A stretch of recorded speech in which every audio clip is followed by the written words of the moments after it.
Well, hello again. This is Dr. J. Smith here in United States, and I'm coming to you with two friends. Now, you know these two friends. We've had them on before. You will see Mel from Sneakers Corner. Hi, good to have you back again, Mel. Great to be back, Jay. We've been putting up quite a few of your videos, and looks like you're getting a great response. And it's lovely to see that you're actually engaging with the people on the comment section at the bottom. Well done. Thanks for doing that, Mel. And then we have our good friend Murad from the Middle East. Sheikh Murad, how are you?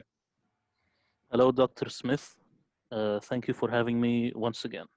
Well, it's too bad that we can't show your face. And the reason why, folks, is for security reasons. And Murad was a former Muslim, and so therefore, for security reasons, we don't show his identity because you all know what happens to former Muslims when they go public, especially if they are critical of Islam, and especially if they are critical at the material that we are introducing today. Because what we're doing, and as you all may remember, we're going back to the 7th century, always coming back to the 7th century, trying to keep away from the 9th and 10th century, which is the only narrative we've been able to use because that's the only one that Islam has ever given us. That's the only one we've been provided. That's the only one that's taught us. That's the only one that all of you who are watching have heard. And so we're saying because they're so late, because they're so far away, because they are so full of errors, historical errors concerning what really happened in the 7th century, we need to go back to the 7th century. And we're doing that today. And the topic for today is the HIJRA. Now, I'm going to let Murad do an awful lot of introduction to this, but for those of you who don't know what the HIJRA means, it means exodus. It means movement from one place to another. And it's well known that this is what we have been told from the 9th and 10th century. What we have been told is that this is the movement by Muhammad in 622 AD from Mecca to Medina, moving from Mecca to Medina with about 80, some could be as many as 200 followers. And that would be the beginning of the Hijri calendar. The Hijri calendar, whenever you see a Muslim give a date with AH next to it, that is after Hijri. That is from 622. That's the year that the movement happened. That's the year that the Islamic calendar begins. And that's what we're going to question today. Because we're not so sure that the Hijra ever took place. We're not even sure that there is such an exodus between two cities called Mecca and Medina. You've already heard Mel go on and talk quite a bit about how that much of what we're finding about the 7th century is not at all even from that area, Mecca and Medina. That's the Hijaz. It's not from that area. It's much, much further north. You've also heard our good friend, Dan Gibson, who talks about how that much of the pre-Islamic material is Nabatean. So we're talking there about Jordan, and now we're moving over to Iraq, and there's going to be some new material that Mel is going to be introducing next week, it looks like, about Mecca itself. But let's go back to the Hijra, and let's go back to this event, this supposedly that happened in 622. And I'm going to give it over then to Sheikh Murad. If you can go ahead and bring up your PowerPoint, let's go into your PowerPoint. So I'm going to let Murad speak, and then both Mel and I are going to sit back as armchair watchers. We're going to be looking at and listening to what he says. We're going to be following like you, and then we're going to interject our opinions. I've asked Mel to come on board so that he can also add to the discussion. As Murad goes and introduces the material, listen to it, watch what he's saying, think about it, and then comment. At the bottom, you know, right below this video, there is that whole comment section. Do comment. And both Mel and myself, but mostly Mel and Murad, will be looking at your comments, and we will probably do a Q&A period where we will respond to your comments. So, Murad, over to you. Okay, so now we have the Hijra. And the question is it a reality or is it a myth? Some people say AH means after Hijra. But other people can say it means Augustus Hercules. But this is not part of the discussion. What we are saying is we want to find, did the Hijra even happen? Now, this video is composed of 5 segments. First thing is, did the Hijra happen? Why exactly the year 622? Who did Ibn Ishaq model his Hijra upon? Is it a Hijra or is it moon worship? And then finally, we will look at a new timeline without the Hijra. Part 1, did the Hijra happen? Now, before we answer that, we have to look at some facts first. First, there is no mention of a migration of the Prophet Muhammad from Mecca, Saudi Arabia, to Medina, Saudi Arabia, in any contemporary source outside of the Islamic tradition. I got this from Robert Hoyland, Seeing Islam as Others Saw It. We do not find that, we simply don't. There are in fact a few sources that contradict the Islamic narrative of the Hijra.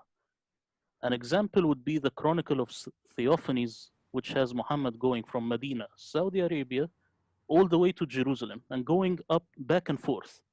He says he went up, he made plunder, he went down unharmed.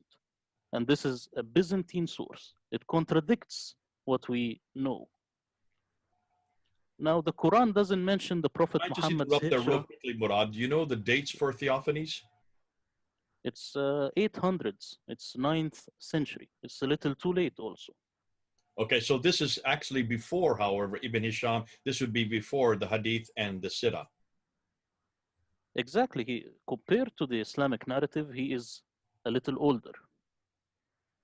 Now, the Quran doesn't mention Prophet Muhammad's hijrah from Mecca to Medina.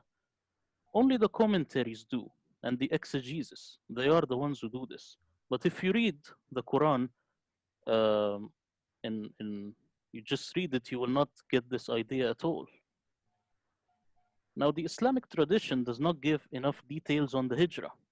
Where did the Prophet rest? How long was the journey? How hot was the sun? Unlike the biblical Exodus, where you can find the dates and you can find the names and everything. Despite the fact that the Islamic tradition is filled with other less important details. You can find anything about the Islamic tradition, what the Prophet liked to eat and all that stuff. But the Hijrah, where did they camp? Where did they sit? What happened? None. Now, the criteria that we will use, how did the early Muslims view the Hijrah? Did they even hear about it? Did they even mention it? The Islamic coins, the archaeology, and the Caliph documents are the best place to start. We will start with how Muawiyah, which is the first, viewed the Hijrah. He is the first Umayyad Caliph. How did he see this? Now we have a Muawiyah inscription. This is at Hammamat Gidara, and it lies 7 kilos east of the southern end of the Sea of Galilee. It's in Syria. It's in Golan, Syria. And its date, it's 42 AH or 663 CE. And the source is Islamic Awareness. Now, this is the original inscription, and it's in Greek. This is the inscription, and we have to see that it starts with a cross. This is like a crusader cross. This is short, and all the ends are equal. Then you have the name here, Ma'avia. This is the Greek way of writing it. And it sounds like Queen Mawiyah. If people know, she was an Arabian Saracen queen way before Islam came to the scene. Now, what is the translation of this inscription? Starts with a cross and says, in the days of the servant of God Muawiyah, Abdullah Muawiyah, the commander of the faithful, Amir al-Mu'mineen, the hot bath of the people that were saved and rebuilt by Abdullah, son of Abu Simu. It might be Abu Asim. The governor of the 5th month of December, on the 2nd day of the week, in the 6th year of the indiction, in the year 726 of the colony, the Arabic colony. According to the Arabs, it says according to the Arabs, Kata Arabas, the 42nd year, for the healing of the sick under the care of Ayunais, the official of Gidara. Even the word Gidara, it became Arabized as Gidar. We know this means the wall. Now, what is significant about this? The inscription is ignorant, and it's not aware about the Hijrah date, and uses the term according to the Arabs. Why, if this date is so significant, in the Islamic traditions. So Muawiyah is not aware about the Hijra date used according to the Arabs. Okay, And Murad, I I'm want gonna to ask I'm gonna Dr. jump in Smith. there. When it says in the year 726 of the colony, I presume it's referring to the Greek calendar there, followed by the Arab calendar. Yes, the 726 has nothing to do with the Islamic year. Yeah. Okay. Okay. Let me just say one thing, though. That would be significant right there, Murad, because what you're doing is you're putting two different dates side by side. You're talking about one referring to the Greek calendar and the other one referring to the Arab. If this had been Islamic, they would have certainly put Hijra, because that would be their defining term for the dates. The fact that Hijra is not there and it's the year of the Arabs proves that this is much more significant. So I would say that really supports your case pretty clearly. I would also point out the fact that the Arab date is secondary to the first one, would suggest that it's a vassal state to the Byzantines rather than a state in its own right. So it doesn't look like you know, what the later tradition paints it to be, which is like a completely independent caliphate. It looks like it's not standing on its own feet just quite yet. Yeah, and fascinating because both of these points confront the Islamic traditions of the 9th and 10th century. The inscription is ignorant and it's not aware about the Hijra date. It uses the term according to the Arabs. Why, if this date is so significant in the Islamic traditions, Muawiyah didn't use it? Muawiyah himself never said Hijri. Why? So this is the first point. Now we have another piece of evidence, and this comes from the numismatics, which means the coins. It comes from Abdullah ibn Zubair. So here we are talking about the other side. When, of course, later Abdullah ibn Zubair, he had a fight with Abdul Malik, an opposing rebel to the Umayyads. Now we have this coin here, and this is the first coin struck to have the name Muhammad. It's in year 66 AH, or Arabic, after Hijra. It's from 685 to 686. And it has here Muhammad Rasulullah. It was struck by Abdul Malik ibn Abdullah ibn Kriz under Abdullah ibn Zubair. This is the governor. This is not the other Abdul Malik. This is a governor under Ibn Zubair. Beside the date, we have this phrase, a very intriguing phrase. It says 66 بعد انقضاء أمر المؤمنين. This is the formula beside the date 66, not Hijri. After the believers' case has been settled. This is what's on the coin. It doesn't say Hijra. And this in itself will have us investigate a new theory. Who are the believers and what case has it been settled? So now, if we look at the timeline, we do not see a Hijra. We see here in the year 663, we have this Greek inscription by Muawiyah, says, according to the Arabs. Then in the year 685 or 686, we have this coin says, after the believer's case has been settled. And we don't know when did the Muslims start writing Hijri beside the date. So all these early Muslims, these Umayyads, they don't know about the Hijra. They are ignorant about it. Now we have extra evidence. All the Umayyad and the Abbasid coins and artifacts, I have looked at almost all of them. They do not mention anything about the Hijra and never write Hijri beside the date as we do today. They either leave it like 66, they just leave it like that, or they say Arabic, 66 Arabic, Arabi. Now, if some parts of the Quran was revealed to Muhammad in Mecca and somewhere in Medina, why didn't the early Muslims put it in that order? According to the revelation, why did it never happened? Probably because it was a later invention.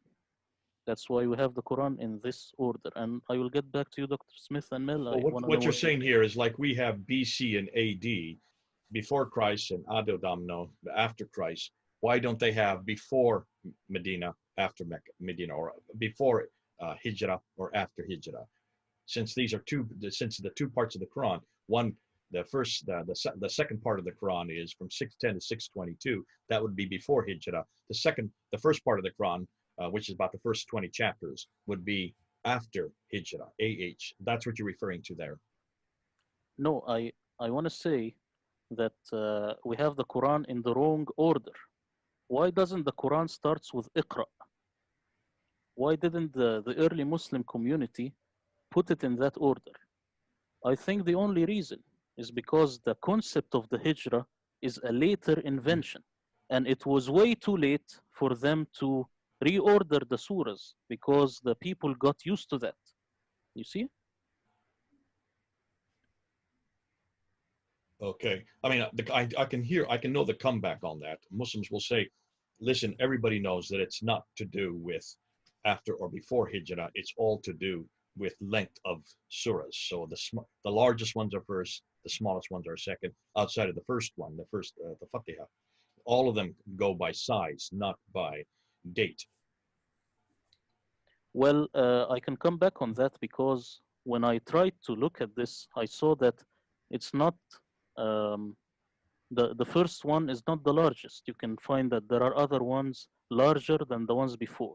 So they are Oh not yeah, actually going by size. the Fatiha is a case all in itself because most scholars would say the Fatiha was added at a much later date. But from Surah 2 up until Surah 20, those are all diminishing in size, and then from after that they diminish even more so. There are some exceptions to the rule. You are correct, but that's how they would. I can see that's how they would defend it. They're not really looking at AH or after AH. Yes, They're looking more at time. but naming the surahs in itself is a new invention. Right. So this case, it just gets dropped because it's already a new invention. So I'm saying, why did the people in the early days, they didn't put it in that order? I Yeah. have no other explanation because the only thing it means that there was no Quran revealed either in Mecca or Medina. It doesn't go this way. There is no good reason to have it in this weird order. Okay. So now the verdict, looking at just what we looked at, since the Hijrah, which means the migration of the Prophet from Mecca to Medina, is never mentioned in the archaeology, so you never find anything in Saudi Arabia about this, and numismatics or early Islamic documents, nor the contemporary sources, nor any hostile source from the 7th century, and not even in the Quran. It stands to reason that the Hijrah never happened. And I will come back to you, Dr. Smith and Mel. I want to know what you think. No, I don't know what you think about this, Mel. I mean, this is a pretty strong argument right there. Now, of course, the comeback will be, well, this is argument from silence. The difficulty is, and what we've always been saying is, it is an argument from silence, but the silence is now on the foot, is going to be on the foot of the Muslims. They've got to show now that there is a hijrah. If anything, this idea of the hijrah, since there's nothing to support it anywhere in the 7th century, they are arguing from silence. Because if it's that important, and it is important, because the entire calendar is dependent on this one act, this one event that goes from Mecca to Medina, 622. If that is the case, then I would suggest for Muslims, or rather than saying that we're arguing from silence, I would suggest they are arguing from silence. What do you think, Mel? Yeah, I think the idea that essentially a retreat was the basis as the start of Islam is not a very good reason. I think the idea that there was some form of confederation that united different tribes, such as the Ghassanids and the Lakhmids, is a much more convincing reason and seems more based in reality than this mythological idea of a migration. So I think it smacks of a mythology straight off, and there's also so many biblical echoes in terms of the Exodus and things like that, that I would straight away think that it's suspiciously like a redaction that was done in order to make the story more dramatic, perhaps, and maybe to Mythologize. mythologize this story. Yeah, I wouldn't take it as being very historically reliable. What is interesting, Mel and Murad, is this reference to Year of the Arab. And I think, Murad, you're going to say something more about that. You're going to zero in on that. And I think that also fits with what Mel has been finding, that there is something significant about 622, with the Lakhmids and the Ghassanids coming together against the Byzantines and the Persians, and this Arab identity coming to the fore starting in 622. Which would make sense then if you're trying to put a history together and you are the beneficiary of that Arab rebellion. You're going to then go back to that date as the significant date. How you're going to then spin it, or the significance you're going to give to it, is what the later Islamic traditions have done with it. They foist and put it all on the shoulders of Muhammad, this man Muhammad. But what Mel is finding out, and what I think, Murad, you're going to talk about, it has nothing to do with one man significantly. It has more to do with a whole race of people that are coming and are throwing off the control that has been on top of them for so long. And that's why that date is more significant. But let's go ahead and let's find out if this is where you're going. There's one other thing I'd like to just throw in, if I may. If you can imagine that the Abbasids were trying to get rid of the early history, which basically suggested that Islam started up in the north. One of the big problems, one of the big gaping holes in the narrative, is the fact that it was between the Ghassanids and the Lakhmids joining. So that's the problem. They need to cover up that story and give a different twist. So by creating this HIJRA between Mecca and Medina, you have a foundation story, but you don't have any reference to the Lakhmids and the Ghassanids. So it allows you to create a new narrative way down in the Hijaz. But if you don't have that story there's that gaping hole that will lead to questions being asked. So I think it's a useful device to cover up the early history that they don't want people to know about, I think. Well, I just want to come back to the idea of arguing from silence. It's not arguing from silence, because silence in itself is not a big problem. Maybe we will find the evidence tomorrow.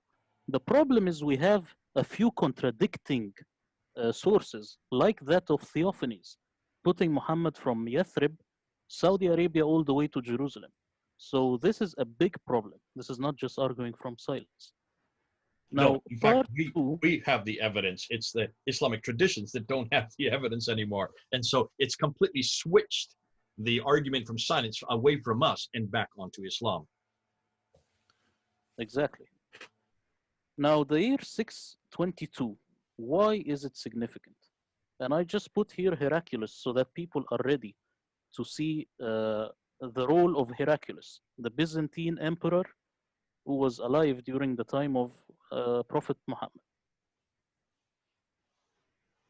If we want to know why, we should ask the Quran. Now, the Quran sides with Rome, and this is a little bit controversial, but we will see the comments. What do people think?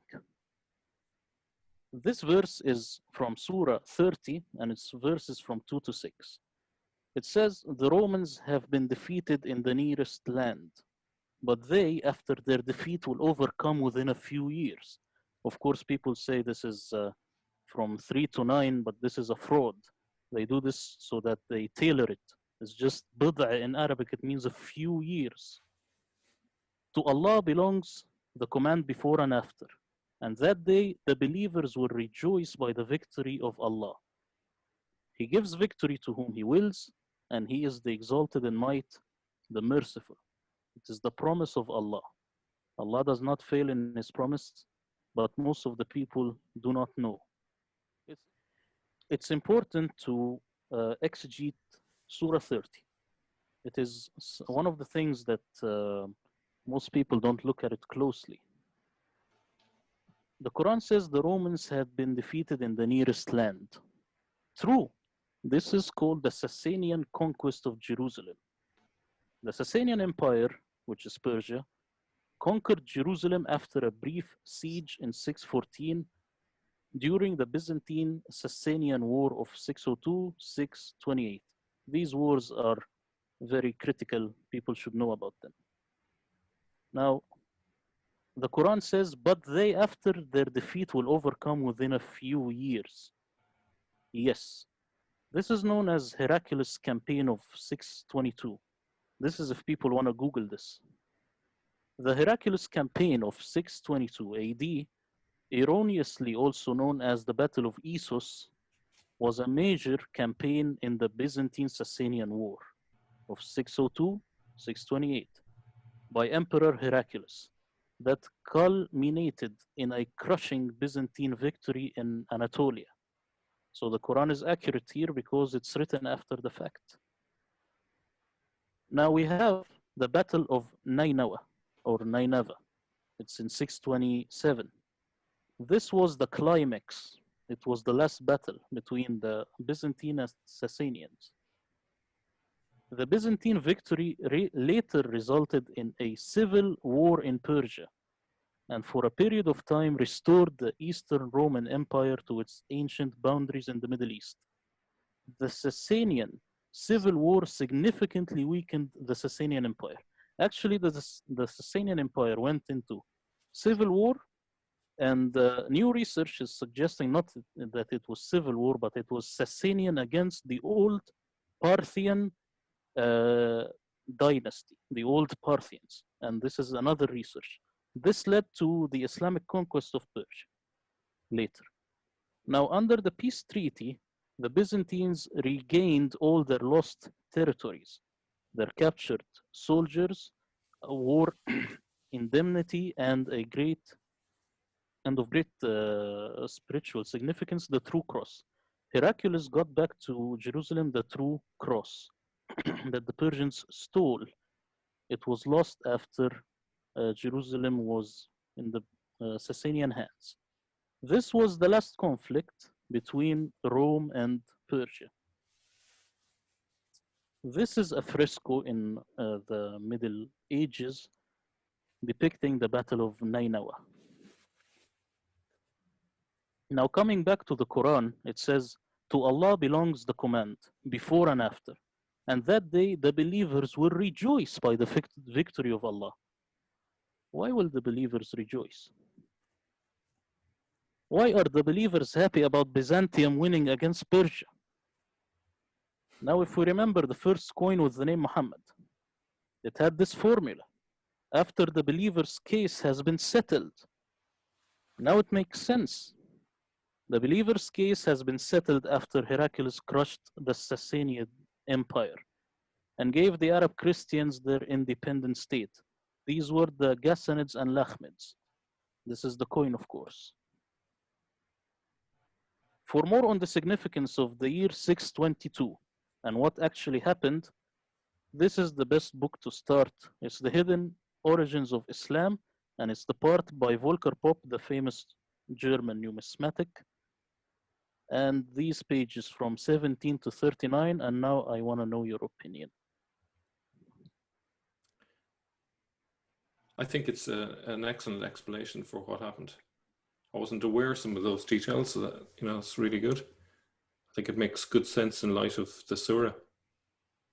So what you're doing, Jay, what do you think? Yeah, I think this is important. Let's go back the slide before you get into this slide here. Don't move to the next slide. I think it's important. What you are doing here, Murad, is you're looking and you're asking, let's look at these verses in light of what's happened historically on the ground. Don't just try to impose on them what the later narratives are saying. And you're saying, if you look and see what was going on the ground, the war between the Byzantines and the Sassanids, you have the Arabs who are watching this from the sidelines. Of course they would rejoice. Why? Because the Byzantines are now taking out and eradicating the oppressors who have been oppressing them for all these decades, and in some cases possibly centuries. So it stands to reason that they would rejoice at this period, and that would then all the more make it significant why 622 is so important. 622 is now important because this is when it all began. And if that is the case, then we now, instead of always taking what the traditions have said concerning chapter 30, Surah 30, we need to look and see what history is telling us. And history is giving us a much more correct story. Why? Because it's giving us a story from within that century, which is what, as a historian, you are a historian, you're doing. Well done. Okay, so the part 3, we have who did Ibn Ishaq model the Hijra on? Now, a little background on Ibn Ishaq. He is the guy that the second Abbasid Caliph, Al-Ma'mun, he asked him to write a biography of Muhammad. And this, we have the first biography from this guy. We do not have the original. It's lost. Then we have his student Al-Bakkai. It's also lost. Then Ibn Hisham, the original, is lost. We only have a copy of Ibn Hisham. This is how we have the biography of Muhammad. Can I interject right there? Remember what Mel just said about 5 minutes ago. Much of everything that came about after the Abbasids take control, and the Abbasids are up in the Persian area, up in Baghdad. That's where their headquarters are. They moved their headquarters to Baghdad. Remember, the Umayyads before them were way up in Damascus. So they moved their headquarters over to where they come from, in Baghdad. And what do? They want to eradicate anything that has to do with the Umayyads. So what do? You eradicate and you destroy all the history that has gone on before that does not support your own narrative. Now can you understand? And we've been saying this for years, but I never really thought it through until Mel and you, Murad, have come up now with this evidence. I've always thought, why is it they waited so long? Why is it they take 200 years to write down this biography of their Prophet Muhammad? And why is it they don't use Ibn Ishaq? He's closer to the event. His date is 765. Ibn Hisham that you're referring to only writes his material down in 833. That's the 9th century. That's around another 70 years later. So what's going on here? Why so late? Well, you can see why. They are trying. This is called censorship. This is called censorship. We even get this referred to when we're talking about al-Bukhari. He's given 600,000 of these traditions, these akhbars, and he's to throw out that which are not relevant. So what does he do? He whittles them down and throws out 98% and only keeps out of the 600,000, 7,397 or 7,400. That's it. 2%. He only keeps 2%. What are the other 98%? Well, you guys have just said what the other 98% is. It's everything that has to do with history. They threw out all the historical material. They threw out everything that had to do with the 7th and 8th century. They only come into power until the mid-8th century. And anything that has to do with the Umayyads, anything that has to do with what's happening up in Damascus, anything that's happening to do with those who come before them, they throw it all out and then write their own narrative. And that's why it takes another, well, after Ibn Ishaq, he had an awful lot I would suggest he had an awful lot of historical facts that were not usable. So when Ibn Ishaq takes and writes what he does, he throws out what he doesn't like at Ibn Ishaq, only retains what he liked. When al-Bukhari comes, we're talking about another 40 years later in 870, he then throws out 98% of everything that he doesn't like and only keeps that 2%. So everything we're dependent on what this man Muhammad said is only 2% of what was actually there. 2%, I would suggest, is a very little amount. I would love to see the 98%. It looks like we're getting back to that 98% because we're going back now to that period. We're going back to those people. We're going back to these events. We're going back to those documents. We're going back also to the coins. And what you're doing here is looking at some of the material, specifically zeroing in on the Hijra. Love it. This is good stuff. Yes. Now we have the Chinese source. I didn't include it in here, but Mel talked about in the last video. And it says that the Tashi, or the Ta'i in Arabic, Ta'i, they changed the narrative around 758. 758 is exactly the time when the second Abbasid Caliph asked Ibn Ishaq to start writing the biography. It's the second Caliph is called Abu Ja'far al-Mansur. Now the Hijra was an Abbasid propaganda. The Abbasid Caliph al-Mansur built the House of Wisdom and transmitted other texts. This is in the Islamic tradition. I'm not making this up. The Bible was one of them. Now, if you want to take a whole library and translate it, maybe you take books about magic and stuff, but you also take the Bible because there are a lot of Christians and Jews there. You have to know their language. Caliph al-Mansur asked Ibn Ishaq to write him a biography of the Arabian Prophet Muhammad for his son. This is the Islamic tradition saying this. Ibn Ishaq did so by looking into the Bible, trying to make Muhammad have similar characteristics with all biblical prophets. Now, how do I know this? Mel made a very good video in Sneakers Corner channel looking at how Ibn Ishaq actually copied everything from the Bible, but in a very weird way. Also, the genealogy, it's the same as he took it from Jesus Christ. In fact, I would say he copied it so much you can almost see him with the Bible open on one side as he's writing it, because he literally just took the ideas and then just turned it into his own spin. Exactly, and the light coming out of Amina, the Prophet Muhammad's mother, and all this stuff, it comes from the Bible, but in a very twisted way. Now, after reading a prophet like Moses and all these verses from the Old Testament that Nadir Ahmad uses, he used this same thing. He attributed an exodus to Muhammad as Moses. The reason is persecution for being a monotheist. And even Dan Gibson, he noticed how the Islamic tradition always does this parallel between Muhammad and Moses. And even when you watch Nadir Ahmad in the debates, he always says, Muhammad is like Moses. He's exactly like him. Well, yes, but it was made up. Now he named it Hijra, and it was modeled on Hagar, hence Hajirins. Actually, if you add a dagger alif in the word Hijri, it becomes Hajari, it becomes a Hajirin. Entering Medina is the rehash of Jesus entering Jerusalem. Now, how do I know this? Because there is a poem that is used even in the English movie by Mustafa Al-Aqad, which is about the Prophet Muhammad. I forgot the name of the movie. Very famous movie, very nicely done, and it gets the poem inside it. This poem was actually in Syriac, and it refers to Jesus Christ. It's a variation on Hosanna. Now, who was the Hijra modeled upon? Muhammad was abused for calling for monotheism like Moses. He fled from Mecca to Medina like Moses when he went out of Egypt. He entered Medina on a donkey like Jesus when he entered into Jerusalem. So this is how it was done. Go ahead, Mel, why don't you start? Yeah, it looks like they have taken tropes from the Bible and used them to build a story for Muhammad, which is there to big up Muhammad, make him greater than he was. So they're taking a historical core, perhaps a real person maybe from the early days, but he's not exciting enough. He needs to be bigger and brighter. And so what do they need to do? They need to make him more like Moses. So they take similar ideas from the Bible and they plant it onto Muhammad. It makes perfect sense. Dr. Andy Bannister did his doctoral thesis on looking at these, what they call narratives, these oral stories, these oral narrations. And he did whole graphs where you could look and see, if you look at the Quran, you look at these oral stories, formula, you'll see the formula. He calls them formulaic orality.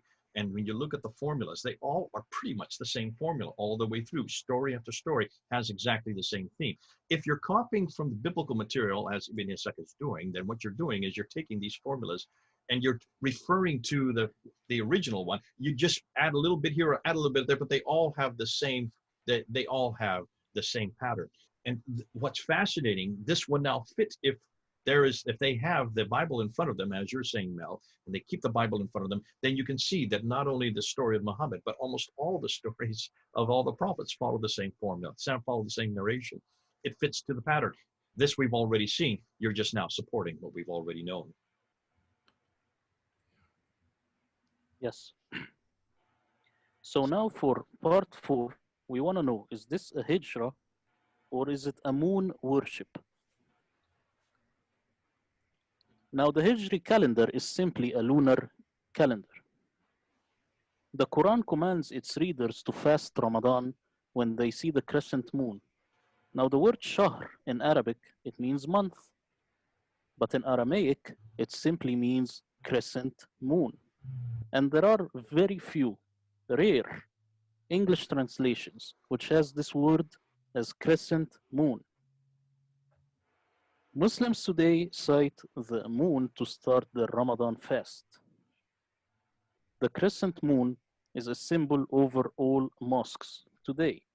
They don't have any other symbol. This is the ancient Babylonian god with the crescent moon. And of course, I know some people don't know this, but I am the one who came up with the Iraq idea that Islam started there. There is a video on Sneakers Corner when I said, where was Mecca? And I put forth two theories. One that Mecca maybe was in Iraq, another maybe it was in Central Asia. So this goes well that with the Iraq thesis and with the Iraq hypothesis. This is a statue of Allah. It was found somewhere in Arabia, and you have here the crescent moon on his chest, and the way he does his hands, this is like the Muslims do today. So was it a hijra or is it some sort of moon worship? What do you think? Yeah, just something that springs to mind. Marwan II, who was the caliph in the middle of, let me get this right, the 8th century, his palace was built in Haran on the site of the old moon god, Yasin. And so it's interesting that the caliph chose to build it on the ruins of an ancient site that was dedicated to the moon god. Sin on its own is the crescent moon. Yasin, it means oh crescent moon, and it's in the Quran actually. The word Yasin. Do you want me to go on? Yeah, go ahead. I'm not going to comment on this right yet. I know that a lot of people have come up and have come back and saying that there is that much of what we're not hearing is much we know about Allah and all that is the moon god. Is that what is this what they're getting it from? The same reference that you're referring to here? Yes, or almost yes. Of course, what I just to make a disclaimer here. Many people believe that the moon that we have and the star that they have on the Islamic flags today is that moon god. Just so people are not don't get confused. The moon and the crescent moon, and also the star that you find on the present day flags is not at all to do with this moon god, because those were introduced by the Ottomans after the 13th century, much later. That is a political symbol.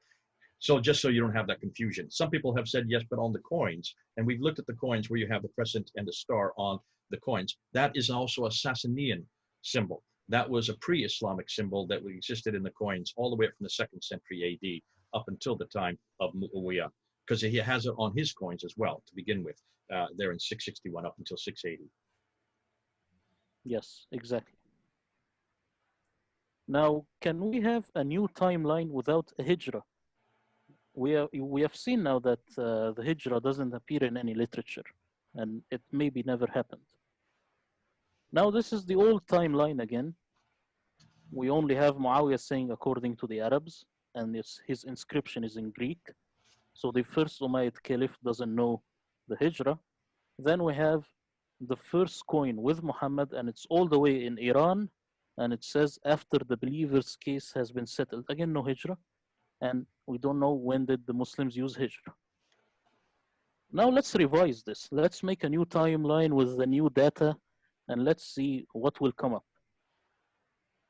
Now, before 622, Arabs wanted Heraclius to win against Zoroastrian Persia, because the Zoroastrians at this time, they were very hard against the Arab Christians. And this we can see from other books, people who looked deep into this. But I didn't go very deep inside the timeline because it will be a whole new video. Can I just say as well that there was also a motivation among some Persians, particularly those connected with the Parthians, to want to join in with that against the Sasanians, because the Sasanians were so unpopular. Yes, but this is a very long story, Mel. Yeah. This could be a video on its own Yeah, about yeah. the Parthian conspiracy to drop the House of Iran. This is a whole new video. Yeah. So yes, the Parthian nobility, maybe they wanted that also. Now by 622, Heraclius started the campaign of 622. That's if you want to search it on Google, that's its name. It was the major Byzantine counterattack against the House of Sassan, against Persia. Now, in 628, after the Battle of Nainawa, the true cross returned. Heraclius then dissolves the foderati, which are the Ghassanids.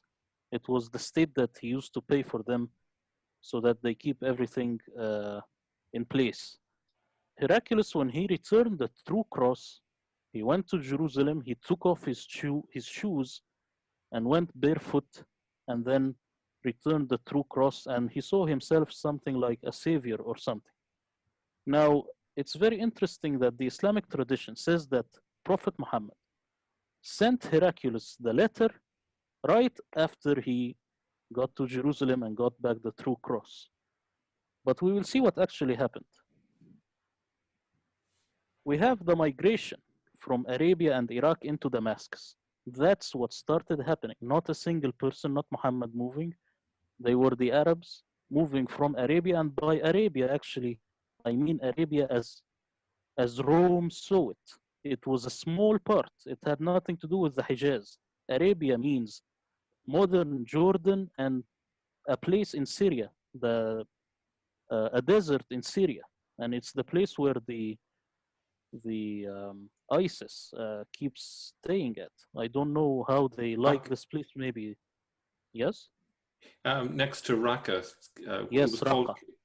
So was what you're called saying really is Kalinicum. this is much, much, much further north, which is what we've been, this is almost getting repetitive, isn't it? We keep on reminding people that all of this area of Arabia does not include the Hadramaut and southern part of Arabia, does not include the Hijaz, the central part of Arabia. It's all much, much, much further north. And that's where everything seems to always be pointing to, coming back again. Moving up this migration from Arabia, that would be the northern part, which would include Raqqa, you're right, but they're going and they're moving back to Damascus, which is at the northern part of Arabia. Yes, because you see, the Romans, they knew about these places because they would definitely want to raid them if there was something there. So they knew that the lower part of Arabia was called Arabia Felix, that is the Yemen, and the northern part, this is what they called Arabia, and the part in the middle is called Arabia Deserta. So it means the desert. No one wants to go there. There is no one there. There is no one there. There is no history there. That's why it's fascinating that we can't find any archaeology from there. We can't even find the right Arabic from there. So, I mean, it's all, again, we seem to be saying, we seem to be coming to the same conclusions over and over and over again. Just the word Arabia Deserta, it literally means abandoned Arabia. So it actually holds the meaning that there's no population there, which totally undermines the whole Islamic narrative. The whole Islamic narrative, which starts from the premise that Adam and Eve were sent there, starts from the Islamic, the Quranic reference in chapter 21 that Abraham lived there. Can you see? That's 1900 BC. And when you look at the traditions, that all the trade, north, south, and east, west, were all centered on Mecca and Medina, that this was the center of all trade. Yet there's nothing in all the trade routes. Look at all the maps. There's no reference to this city or that trade that went there. The only trade that Patricia Corona found when she did all her work on Meccan trade and the rise of Islam, that major book that came out in the 1980s, when she looked at that, the only trade that she could find, even in that part of the world, was up on the plateau that what started in Aden, going up to Najran, the Sana, up to Taif, went up to Yathrib, then Tabuk, then Khaybar, then on up to Gaza in the north. That was only trade with which was leather and with milk. There was no significant trade other than that. All the significant trade went up the Red Sea. So can you see, it was nothing more than desert. It was nothing more than that really unpopulated land, could not even accommodate the regular trade route. And so when you stop and think, when you're going, we're talking about the 7th century now. It isn't until the 8th century that it's even listed. And you're going to talk more about that next week, Mel. And that is the reference to it. The earliest reference we have, even to this city called Mecca, doesn't come till 741, proving that this is nothing more than wasteland. Absolutely. Yes, and also if this was the place of Abraham, why didn't the Jews or the Christians ever want to raid this place and try to take back the home of Abraham? They never What? thought about it because it's a hoax. It's a hoax. It would be so significant for the Jews. It would be so significant for us because we also go back to Abraham. Why is it we never even hear about Abraham anywhere but 600 miles further north? Exactly. So now we have, coming back to the timeline, we have an Arab independence. This is what happened. This is the major thing that happened. And Volker Popp in the book that I mentioned earlier, Hidden Origins of Islam, he mentions this. So I got it from him. Now Muawiyah came to power at 661. Just 2 years after him becoming the caliph, Muawiyah dates his inscription according to the Arabs. He never says Hijri or AH. He doesn't say that. He says according to the Arabs. And of course, we said that this starts with a cross, something that Islam today doesn't really like, but Muawiyah was okay with it. Then a few years later, still we don't have Hijra. We have after the believer's case has been settled. This is on the coin minted in Iran under Abdullah ibn Zubayr. Then in the 8th century, we have the Abbasids creating the Hijra myth through Ibn Ishaq in the 8th century. And actually the Chinese source gives it's almost a slam dunk, like Mel says, that the Abbasids changed their own history. Absolutely. So now if we have a Muslim and a non-Muslim, the non-Muslim has all the right to say, it is your turn to prove that the Hijra happened and the ball is in your court. That's all I have to say. That's great. Well done, Murad. Listen, one thing I love to do, and I want to get that, Mel, if you have any last words to say, I'm just going to do a quick review of what Murad has done here. I like to do this with both Mel and Murad so that we can help the viewers really go with it. So go ahead, Mel, why don't you have something to say, and then I'll end this up. I think, Murad, you've made a very compelling case that the Hijra was a later redaction back to maybe to cover the tracks so that the Abbasids could support their own claim to power. I think the reference to Ibn Ishaq and the use of biblical tropes was a very good one. I liked your use of archaeology and numismatics. I think you've built a really strong case. And I wouldn't like to be a member of the Dawa team trying to defend their side against your assault, let's call it that. Well, listen, let's go. Let me just reiterate what I have picked up from what you've said. Now, both Mel and I, we're new to this. We're just hearing it for the first time, and so this is my take on what you've brought, Murad. And I want to thank you for this. You've done a great job. And what you're doing is you're doing what every historian should do. You're looking, and you're saying, I have difficulty if this Hijra is that significant, if all the Muslim calendar is dependent on this Hijra, then where is it in the historical evidence? Where is there any historical evidence for this place called, or this action, this exodus that goes between two cities? It just doesn't exist. It doesn't exist for a very good reason. And that is that when you look at the historical context from the 7th century, there's no reference to it in any of the inscriptions. We have, you gave the reference to Theophanes, who's writing in the 800s, so he's writing before Ibn Hisham, he's writing before Al-Bukhari. When we do get the references to the Hijra, he's predating them, and he talks about this event that's happening way up in Jerusalem. If that's the case, then you're over 600 miles too far north. So even the location is wrong. The fact that it's not in the Quran is absolutely significant. That's fascinating to me. I find it, Muslims are always trying to use the Quran to support what Muhammad did here, there, and the other. And we've already gone through this, Murad, where you went through, and the 4 references to Muhammad could possibly not even refer to him at all. But what's fascinating, if the Hijra is that important, why is there no reference at all until the 9th century for this event? It's not in the Quran, and the Islamic traditions are the only ones that give it, but they give the Islamic traditions give us the wrong references, the wrong place, and the wrong time. Now, you start with the Hamat Gader pools, the inscription that's there from Muawiyah he's writing between 662 to 663, and he refers back to the year of the Arabs. So he's referring back 42 years to the year of Arabs, which would put it to 622. But why didn't he use Hijra? If he was one of the first Muslims, and of course the Islamic traditions say that he was the first caliph of the Umayyad Caliphate, so he would be one of the strongest Muslims, why would he not refer to this? Why is there no reference on any of his coins, which do refer to dates of this Hijra, this date that goes back to this Exodus? Nothing. So that's significant. You look at the coins, and you notice that the coins refer to this reference after the believer's case has been settled. Again, that should be after Hijra, AH, but it's not there.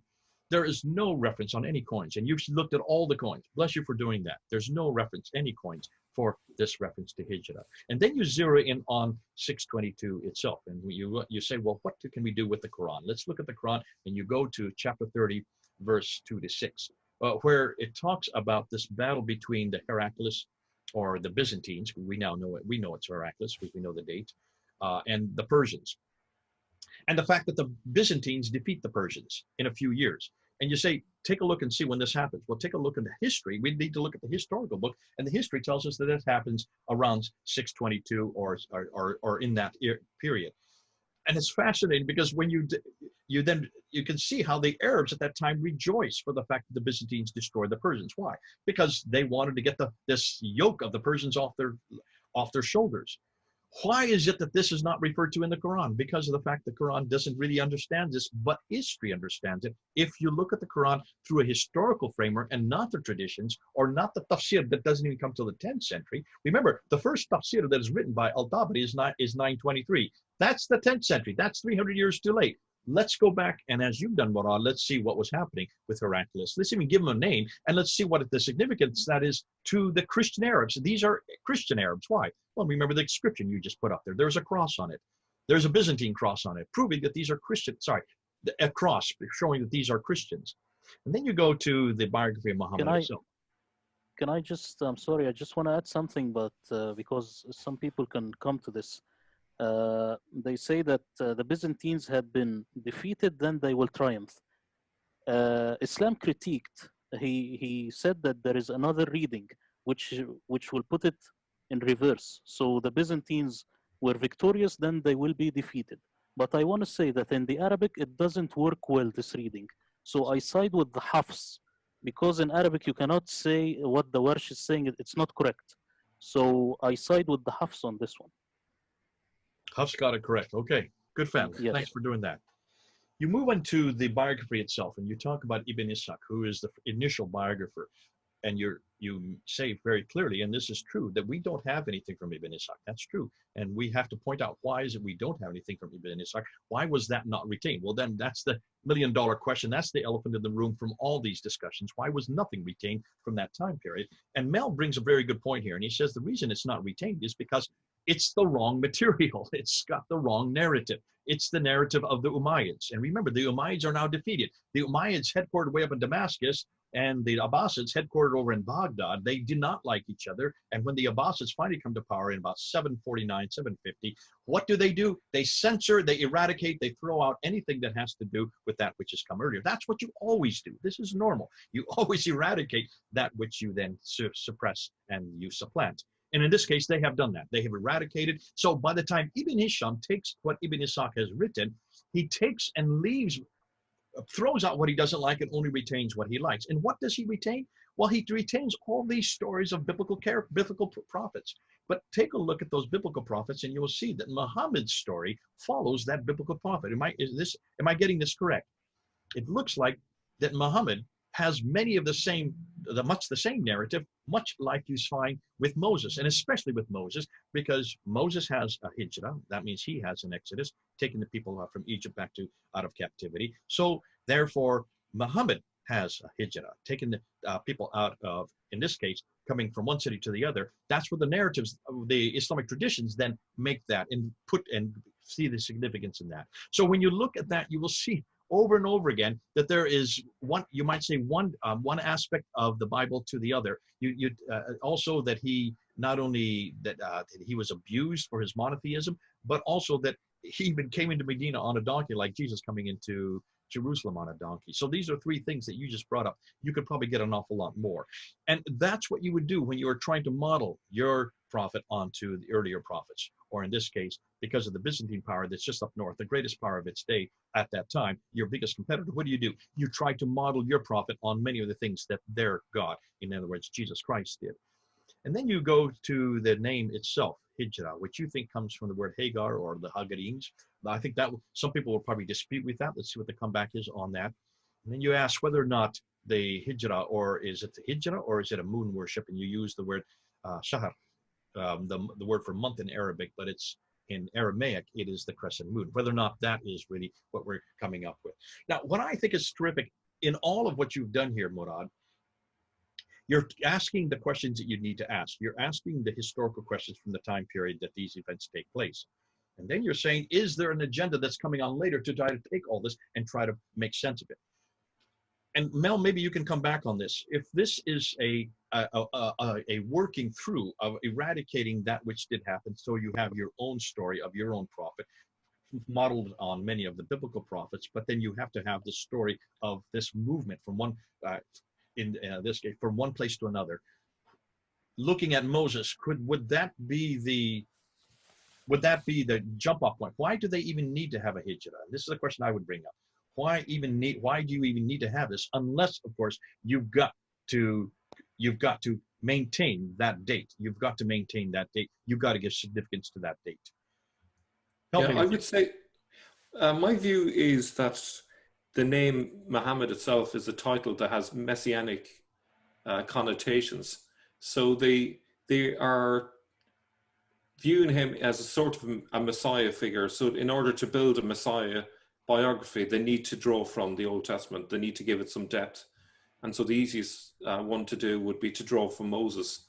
And that provides sort of the impression of deep sort of biblical roots to the story. That would be very difficult just to create off the bat. It's very difficult to come up with something completely original.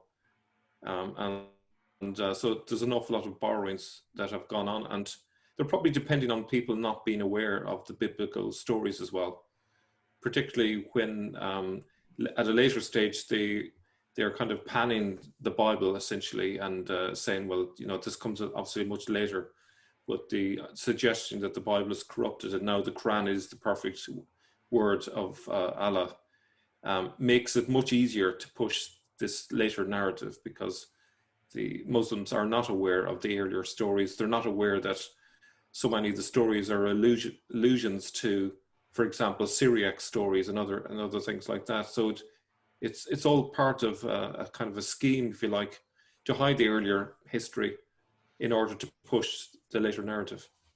If the later narrative is being introduced in the 9th century, 833, 835, 870, 875, 923, so that's 9th and 10th century. Those are the four major dates for the Islamic tradition: the Sirah, the Hadith, the Tafsir, and the Tahqiq. Then I would suggest that what you're doing here is, by that time, Mecca is the sanctuary city. It's the sanctuary. It's where the Kaaba is. Once you have Mecca, and then Medina would be the political capital of that, not political capital as far as Baghdad is concerned, but certainly it would be the significant capital for Muhammad.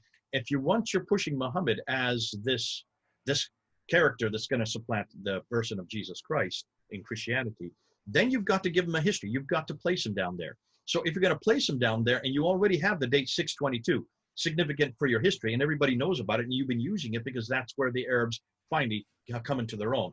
Then for what I would suggest is happening here is that they are then redacting the story down to that place where Muhammad lived, that place where Muhammad said. And they've already got the narrative that he was persecuted, like Moses was persecuted. He was persecuted because he was in Mecca, because he came from the Qurayshi tribe, and he was not seen as a major player. And through that persecution, then he has an exodus up to this other city, and there he then comes into his own, and he defeats those who persecuted him.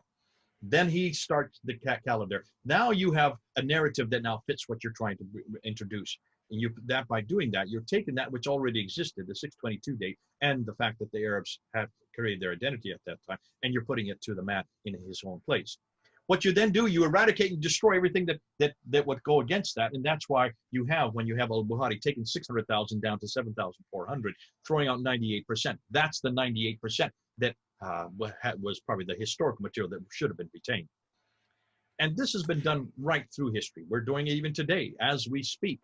Look and see what they're doing with our history here in the United States in this election year. They're trying to destroy anything that are statues, and they're trying to destroy people or events that would bespoil that narrative they want, that narrative that we are a diverse culture and that we've always been a diverse culture.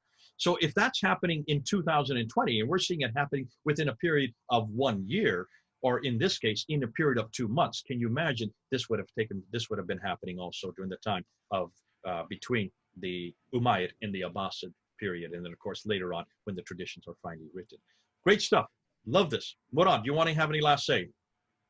I want to add something to this Hijra narrative. You see, in Petra, they used to worship Moses at some point, and they used to worship Aaron at some point. Now, there is an Egyptologist who is David Roll, who looked at the Exodus, and he revisits the Egyptian chronology and comes up with new stuff. When he does everything, he comes to the point that Dushara maybe was Aaron. So now we are getting very close. They used to worship Moses, they used to worship Aaron. Now, if you want to make a prophet, he has to be very similar to these guys, because the audience is not Muslims. They were not very much Muslims, but they were Christians and Jews. So you want to make a prophet that sounds very much similar to their prophets, so that they can relate. That's the idea. Good stuff. Thanks so much. Hey, listen, this has been fun. This is just one more stone that we're building on that foundation, looking, and one thing we've always asked, that's why I'm wearing my green shirt. You notice I always wear a green shirt, because we're talking about debunking the 7th century. And we're not debunking it for that sake, just because we want to debunk it. We're demanding that that Muslims start coming up with a little bit more support. As Murad said at the very last slide, the ball is now in your court. Muslims, you can't keep on saying this is argument from silence. No, this is not argument from silence. We're coming up with the evidence. We're coming up with reference after reference, data after data, inscription after inscription, building after building. We're coming up with evidence that points to the fact that this Islam that you're talking about, that you say happened in Mecca, Medina, did not happen in Mecca, Medina. There was no exodus between these two cities. It looks like that was something that was redacted back to the 7th century. We're going back to the 7th century to support what we're saying. Now, you Muslims, the ball's in your court. You come back to the 7th century and prove that there was a hijrah between one city called Mecca and another city called Medina in the time of 622. Back to you, Muslims. Let's see how you respond. And please do try to respond. Don't just sit there and give us all kinds of platitudes or call us names or give us kinds of threat or say we don't know what we're talking about. Folks, these are white papers that we are putting out. We are pushing the envelope. We are forcing people to ask questions they've not answered before. But we do want to get to conclusions. And the best way to do that is to have these discussions. God bless you, both Murad and Mel. Thank you for coming on board, Mel. Thanks, Murad, for all the work you're doing. Thank you very much for having me. Okay. Thank you. Thank you, Jay. Mel, Murad, and Jay, over and out.